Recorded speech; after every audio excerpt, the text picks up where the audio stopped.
오늘 우리에게 주신 하나님의 말씀 이사야서 33장 1절에서 24절까지 말씀입니다. 제가 봉독해 드립니다. 너희 학대를 당하지 아니하고도 학대하며 속이고도 속임을 당하지 아니하는 자여 화있을진저 내가 학대하기를 그치면 내가 학대하기를 당할 것이며 내가 속이기를 그치면 사람이 너를 속이리라. 여호와여 우리에게 은혜를 베푸소서. 우리가 주를 앙망하오니 주는 아침마다 우리의 팔이 되시며 환난 때에 우리의 구원이 되소서. 요란한 소리로 말미암아 민족들이 도망하며 주께서 일어나심으로 말미암아 나라들이 흩어졌나이다. 황충의 때같이 사람이 너희의 노량물을 모을 것이며 메뚜기가 뛰어오른 같이 그들이 그 위로 뛰어오르리라. 여호와께서는 지극히 존귀하시니 그는 높은 곳에 거하시며 정의와 공의를 시온에 충만하게 하심이라.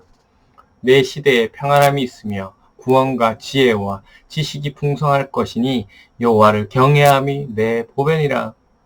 보라 그들의 용사가 밖에서 부르짖으며 평화의 사신들이 습히 곡하며 대로가 황폐하여 행임이 끊어지며 대적이 조약을 파하고 성읍들을 멸시하며 사람을 생각하지 아니하며 땅이 슬퍼하고 세잔하며 레바논은 부끄러워하고 마르며 사로는 사막 같고 바산과 갈멜은 나뭇잎을 떨어뜨린도다.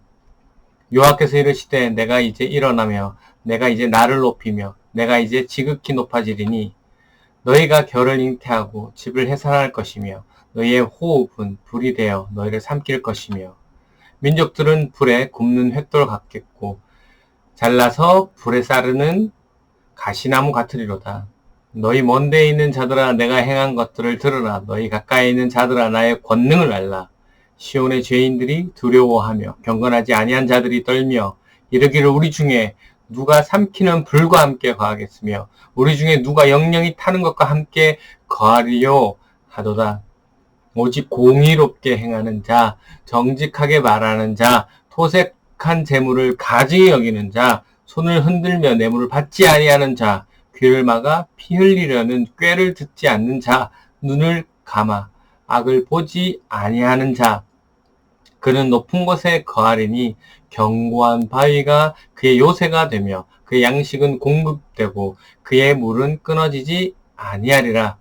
내 눈은 왕을 그의 아름다운 가운데서 보며 광활한 땅을 눈으로 보겠고 내 마음은 두려워하였던 것을 생각해 내리라. 계산하던 자가 어디 있느냐? 공세를 계량하던 자가 어디 있느냐? 망대를 계수하던 자가 어디 있느냐? 내가 강포한 백성을 보지 아니하리라. 그 백성은 방언이 어려워 내가 알아듣지 못하며 말이 이상하여 내가 깨닫지 못하는 자니라. 우리가 절기의 시온성을 보라. 내 눈이 안정된 처소인 예루살렘을 보리니 그것은 옮겨지지 아니할 장막이라. 그 말뚝이 영영이 뽑히지 아니할 것이요 그 줄이 하나도 끊어지지 아니할 것이며 여호와는 거기에 위엄 중에 우리와 함께 계시리니 그곳에는 여러 강과 큰 호수가 있으나 노젓는 배나 큰 배가 동행하지 못하리라. 대저 여호와는 우리의 재판장이시요 여호와는 우리의 율법을 세우시니요 여호와는 우리의 왕이시니 그가 우리를 구원하실 것임이라. 내 돛대 줄이 풀렸으니 돛대의 밑을 튼튼히 하지 못하였고 돛을 달지 못하였느니라. 때가 되면 많은 재물을 탈취하여 나누리니 저는 자도 그 재물을 취할 것이라. 그 거주민은 내가 병들었노라 하지 아니할 것이라. 거기에 사는 백성이 사지함을 받으리라. 아멘. 오늘도 주신 본문을 통해서 하나님께서 오늘 본문을 통해서 우리에게 깨닫고자 하는, 우리에게 말씀하고자 하시는 말을 깨닫는 귀한 시간 되시기를 바랍니다. 배경을 봅니다. 열왕기하 18장 13절부터 나오는 사건으로 남유다 왕 히스기야 14년에 아수르 왕 사네립은 군대를 이끌고 유다를 공격하고 성을 포위하는 사건이 생깁니다. 이에 히스기야는 사신을 보내서 좀 안타깝지만 잘못했다고 빌면서 떠나달라고 간청하고 그렇게 해준다면 요구하는 대로 다 들어주겠다고 말을 하고 이에 사내립 왕은 은 300과 금 30을 돌라고 하죠. 그래서 히스기야는 여호와 성전에 있는 모든 은 그리고 여호와 성전의 문과 기둥에서 금을 벗겨내어 사내립 왕에게 줍니다. 그러나 사내립 왕은 물러서지 않죠. 유다가 애국과 손을 잡고 있는 것을 트집 잡고 또한 히스기야가 여호와 하나님을 의지한다는 것을 알아서 그것을 비꼬며 말합니다. 내기도 하죠. 이 이야기를 들은 히스기야는 이사야를 불러서 기도를 합니다. 이 내용이 오늘 본문의 내용일 것이다 라는 신학자들의 견해고요. 그래서 오늘 이 말씀 함께 보겠습니다. 이러한 상황에서 오늘 1절에서 7절 말씀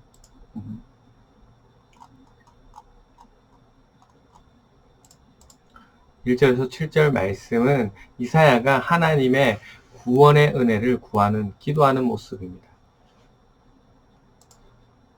너 학대를 당하지 아니하고도 학대하며 속이고도 속임을 당하지 아니하는 자여 화 있을진저 내가 학대하기를 그치면 내가 학대를 당할 것이며 내가 속이기를 그치면 사람이 너를 속이리라.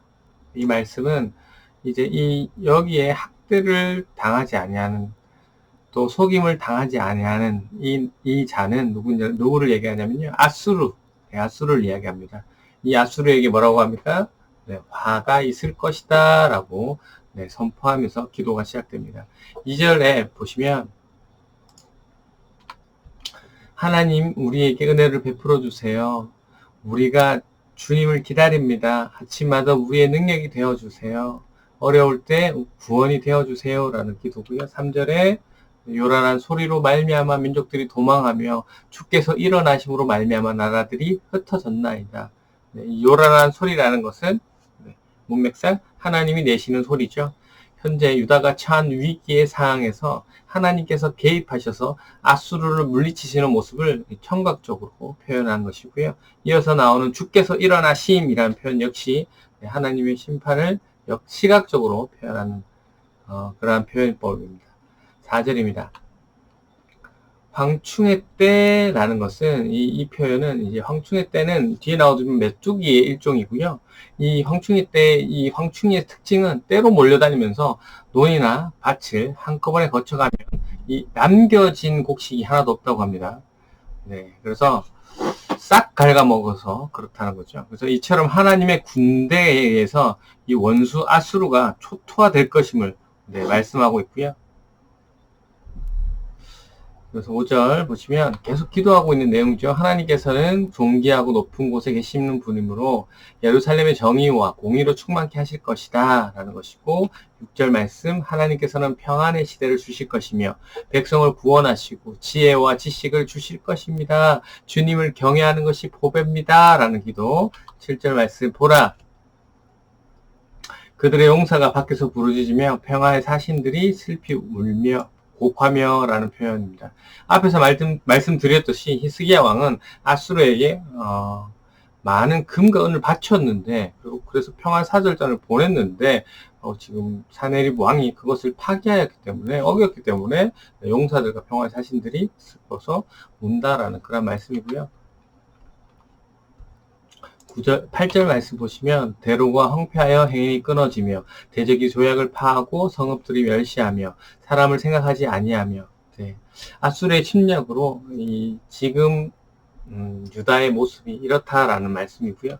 9절 말씀 땅이 슬퍼하고 세잔하며 계속 이어지는 거죠.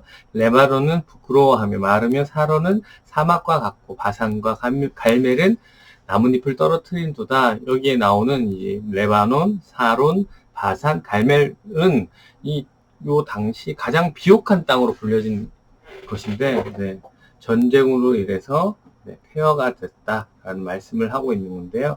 이렇게 황폐해진 유다의 모습을 보면서 하나님께서 말씀하십니다.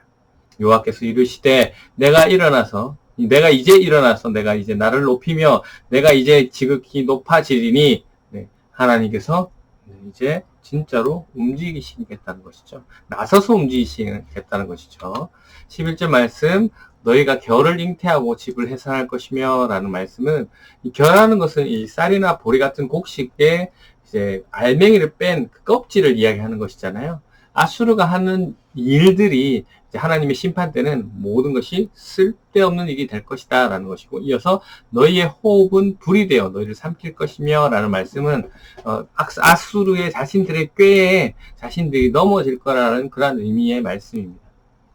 12절 말씀, 아시리아 군대는 불에 타서 석회처럼 되고 마른 가시 덤불처럼 쉽게 탈 것이다. 13절, 먼 데 있는 자들과 가까이 있는 자들은 세상의 모든 사람들을 이야기하는 것이고요. 그래서 아수르를 벌하실 때 하나님의 권능이 너무 놀라운 것이어서 모든 사람이 듣고 알게 되리라 라는 말씀입니다.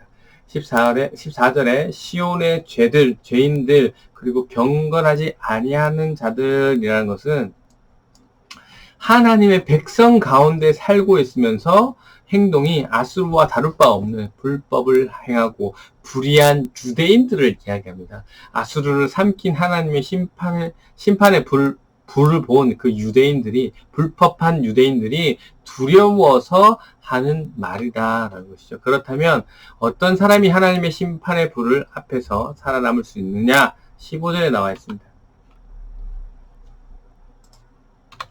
오직 공의롭게 행하는 자, 정직하게 말하는 자, 토색한 재물을 가중히 여기는 자, 손을 흔들어 뇌물을 받지 아니하는 자, 귀를 막아 피를 흘리는 꾀를 듣지 아니하는 자, 눈을 감아 악을 보지 아니하는 자들이 하나님의 심판에서 살아날 것이며, 또한 이들은 16절에 그 높은 곳에 거한다. 견고한 바위가 그의 요새가 되며 그의 양식은 공급되고 그의 물은 끊어지지 아니하리라 라고 얘기하고 있습니다. 하나님의 뜻대로 사는 사람은 하나님께서 모든 위협을 지켜주실 것이고 양식과 물, 그러니까 일상생활에 필요한 모든 것을 채워주실 거라는 말씀이죠. 17절부터 마지막 절까지는 예루살렘이 다시 회복될 것임을 요약적으로 말씀하고 있습니다. 오늘 말씀 정리하겠습니다. 오늘 말씀, 약속을 어기고 유다를 아수르에게는 약속을 어기고 어기는 아수르에게 이사야는 하나님의 심판이 아수르에게 있을 것임을 선포하고 있습니다. 그리고 다시 회복될 유다에 대해서 말씀하고 있는데요. 오늘 말씀 묵상하기를 원합니다. 하나님을 의지하지 않고 자신의 계획으로 또는 다른 나라를 의지하던 유다는 결국 전쟁으로 인해서 비옥하던 땅이 황폐해지고 믿었던 나라의 배반으로 인해 슬퍼하고 있습니다. 그리고 결국 하나님을 찾게 되는 것이죠. 그리고 하나님께서는 그 찾는 그 히스기야, 그 이사야의 기도를 들으시고, 그래서 일어나셔서 일하시고 악의 세력을 물리쳤습니다. 우리 역시 예수 그리스도를 주인으로 구주로 믿는 하나님의 자녀입니다. 하나님의 자녀가 하나님을 의지하지 않고 다른 것을 의지한다면 하나님의 입장에서는 그것은 배신이고 배반입니다. 그리고 그 죄에 대해서 하나님은 반드시 심판하실 겁니다. 내 생각과 내 계획들이 무너지고 내가 믿는 것들을 하나님께서 하나씩 쳐서 없어져서 결국에는 하나님만 찾게 되는, 그래서 두 손 들고 하나님께로 나아갈 수밖에 없는 그러한 것일 겁니다. 이때 하나님께서는 너 나를 믿는다고 하면서 왜 다른 것을 의지하느냐? 너 배신했잖아. 너 싫어. 너 모른다. 라고 하시지 않으시죠. 내가 얼마나 너를 사랑하고 있는지 아느냐? 내가 얼마나 너를 기다리고 있는지 아느냐? 오늘도 너를 기다린다 하시면서 우리가 회개 기도할 때 하나님을 의지하며 하나님께 방향을 향할 때 하나님께서는 기쁨으로 우리를 다시 또 맞아주시고 이 탕자들을 위해서 잔치해 주시는 그런 은혜의 그저 사랑이 대단하신 그냥 사랑 자체이신 하나님이십니다. 우리의 죄로 인해 심판이 있기 전에 이 강란에서 선포되는 말씀을 나에게 비춰서 잘못된 방향들을 바로 잡으시기를 원합니다. 오늘도 우리에게 허락하신 하루 아무런 생각 없이 이렇게 보내는 것이 아니라 오늘 15절 말씀처럼 하나님을 기뻐하시는 의로운 일을 하는 사람, 거짓말을 하지 않고 정직하게 말하는 사람, 부정한 돈을 받지 않고 뇌물을 거절하는 사람, 살인자의 나쁜 계획에 귀를 막는 사람, 악한 일은 보는 것도 조차 하지 않으려고 하는 눈을 감는 사람이 되어서 살아가는 저와 여러분이 되시기를 주님의 이름으로 축원합니다. 이 시간 기도하실 때 오늘 주신 말씀을 통해서 하나님께서 왜 오늘 이 말씀을 나에게 주셨는지, 보게 하셨는지, 듣게 하셨는지를 깨닫게 하시고 무엇을 변하기를 원하시는지를 한번 묵상해 보시고, 또 코로나로 인해서 어려움을 겪고 있는 많은 이들을 위해서 중보해 주시고, 또 환우들을 위해서도 기도해 주시고, 개인 기도하시고, 네, 그렇게 하시면 되겠습니다. 기도하겠습니다.